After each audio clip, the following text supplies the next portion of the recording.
Assalamualaikum warahmatullahi wabarakatuh. Pertama-tama marilah kita panjatkan kehadirat Allah Subhanahu wa taala. Atas berkat dan nikmatnya lah kita masih diberikan kesehatan untuk mengikuti pelajaran kali ini. Kami dari kelompok 5 yang beranggotakan 8 orang. Yang pertama Nurzainah Ramadhani, yang kedua Nurjana Hasanah Arifin, yang ketiga Nurul Fadilah Iriani, yang keempat Rizkia Dwi Putri, yang kelima Rifatul Jannah, yang keenam Siti Nur Faiza, yang ketujuh Sri Hafifah Nur Rahma, dan yang kedelapan Yudhistira Atmajaya. Kami akan membahas mengenai pusat-pusat peradaban dinasti Abbasiyah. Baik, saya akan melanjutkan materi dan sedikit menjelaskan tentang pusat-pusat peradaban dinasti Abbasiyah. Dinasti Abbasiyah merupakan salah satu dinasti Islam yang sangat peduli dalam upaya pengembangan ilmu pengetahuan. Upaya ini mendapat tanggapan yang sangat baik dari para ilmuwan. Para khalifah dinasti Abbasiyah dalam menyiapkan beberapa fasilitas yang diberikan, yaitu pembangunan pusat-pusat riset dan terjemah, seperti Baitul Hikmah, Majelis Munazarah, dan pusat-pusat studi lainnya. Berikut ini beberapa poin peradaban yang telah diukur oleh dinasti Abbasiyah dan akan kami bahas. Poin pertama yaitu kota-kota pusat peradaban yang terdiri dari Kufah, Iran, Anbar, Baghdad, Kar, Rusafa, dan Semarang. Poin kedua yaitu bangunan tempat pendidikan dan tempat peribadatan yang terdiri dari khutbah, madrasah, majelis, muhadarah, darul hikmah, dan masjid-masjid. Assalamualaikum warahmatullahi wabarakatuh. Nama saya Nurzainah Ramadhani, kelas 11 B1. Poin 1. Kota-kota pusat peradaban Bani Abbasiyah. A. Kufah. Kufah ialah ibu kota pertama bagi dinasti Abbasiyah. Namun, tidak begitu lama Kufah dijadikan ibu kota pemerintahan dinasti Abbasiyah karena penduduknya mayoritas pengikut Ali bin Abi Thalib dan keturunannya. Assalamualaikum warahmatullahi wabarakatuh. Saya Nurjana Hasanah Arifin akan menjelaskan materi selanjutnya, yaitu Hira. Hira dipilih sebagai ibu kota kedua dinasti Abbasiyah. Pemindahan ibu kota dari Kufah ke Hira ini semata-mata menghindari konflik dengan pengikut Ali bin Abi Thalib dan keturunannya. Namun, di kota Hira juga tidak lama kemudian pindah ke Anbar. Assalamualaikum warahmatullahi wabarakatuh. Saya Nurul Fadilah Iriani, kelas 11 M1. Materi selanjutnya yaitu Anbar. Kota Anbar merupakan sebuah kota tua yang dibangun oleh seorang raja Persia yang mempunyai gelar Heraklius. Ketika Abbasiyah berdiri, khalifah yang pertama yaitu Abu Abbas As-Saffah memperbaiki kota ini dan mengganti namanya dengan menjadi Hashimiyah. Tetapi kemudian saat Al-Mansur menjadi khalifah kedua, dia tidak merasa aman karena pernah mendapatkan ancaman dari lawan politiknya. Kemudian, Khalifah Al-Mansur merancang dan mendirikan kota yang baru bernama Baghdad. Meskipun ibu kota Abbasiyah telah dipindahkan ke kota yang baru yaitu Baghdad, yang merupakan bekas kekuasaan dari Romawi Timur yang terkenal dengan nama Babilonia. Meskipun begitu, Hashimiyah tetap menjadi salah satu dari pusat peradaban Islam Abbasiyah sampai saat ini.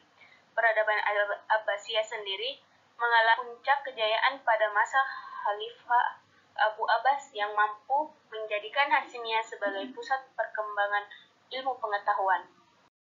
Bismillahirrahmanirrahim. Assalamualaikum warahmatullahi wabarakatuh. Nama saya Rizkia Dwi Putri dari kelas 11 B1.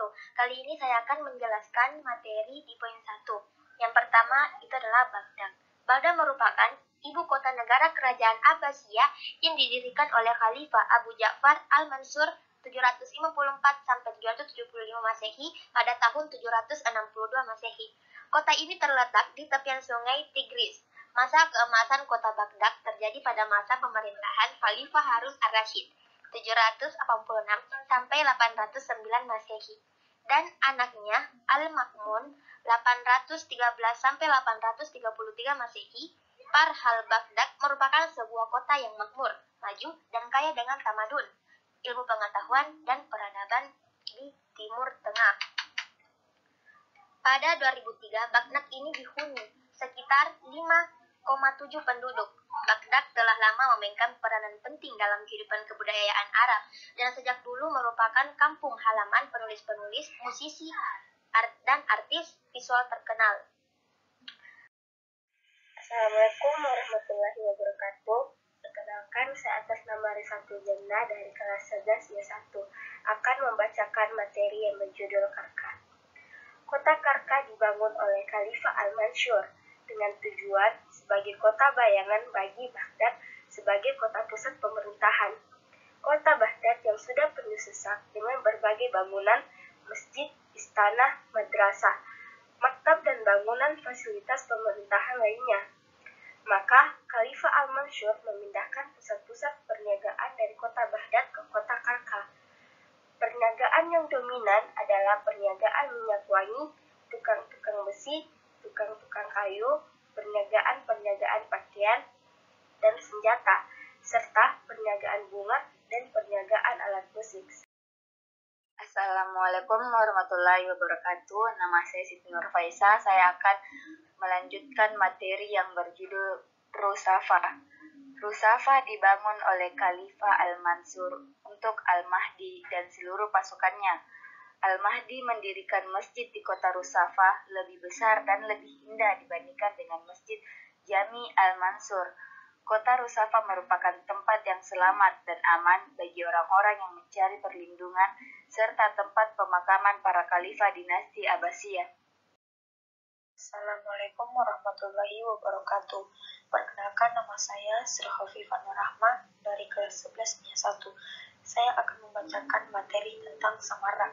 Samarra terletak di sebelah timur sungai Tigris yang berjarak lebih kurang 60 km dari kota Baghdad. Di kota ini terdapat 17 istana mungil yang menjadi contoh seni bangunan Islam di kota-kota lain.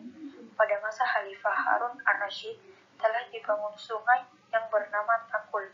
Adapun pada masa Khalifah Al-Mu'tasim dibangun sebuah istana yang dihadiahkan kepada Ashinas. Poin yang kedua yaitu bangunan tempat pendidikan dan tempat peribadatan. Assalamualaikum warahmatullahi wabarakatuh. Perkenalkan, nama saya Rizky Ratmajaya Pendi Saputra, kelas 11 MES 1. Kali ini saya akan membawakan materi tentang kutab. Kutab yaitu sebagai lembaga pendidikan dasar dan menengah. Maktab atau kutab dan masjid yaitu lembaga pendidikan terendah tempat anak-anak mengenal dasar-dasar bacaan, hitungan dan tulisan, serta tempat para remaja belajar dasar-dasar ilmu agama seperti tafsir, hadis, fikih, dan bahasa. B. Madrasah. Madrasah yang terkenal pada zaman itu adalah Nizamiyah, yang didirikan oleh Nizam al-Mulk, seorang Perdana Menteri, pada tahun 456 sampai 486 Hijriah. Madrasah ini terdapat di banyak kota, antara lain di Baghdad, Isfahan, Nisabur, Basrah, Tabaristan, Hara, dan Mosul. Dan selanjutnya yaitu materi Majelis Muhadarah. Majelis Muhadarah itu merupakan tempat berkumpulnya para ulama, pemikir, sarjana, dan sastrawan untuk berdiskusi tentang masalah-masalah ilmiah.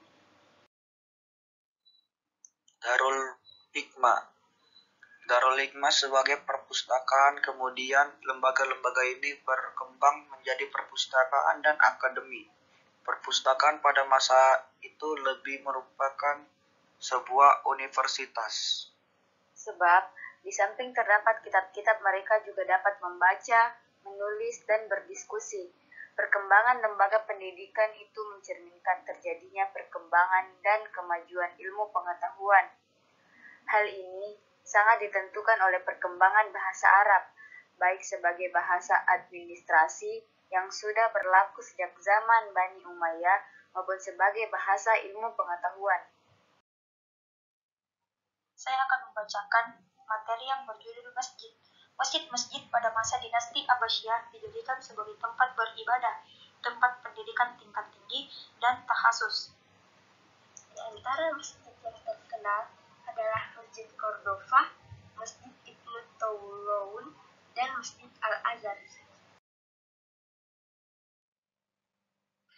Sekian presentasi dari kelompok kami. Apabila ada kesalahan kata mohon dimaafkan. Terima kasih atas perhatiannya. Wabillahi taufiq wal hidayah. Wassalamualaikum warahmatullahi wabarakatuh.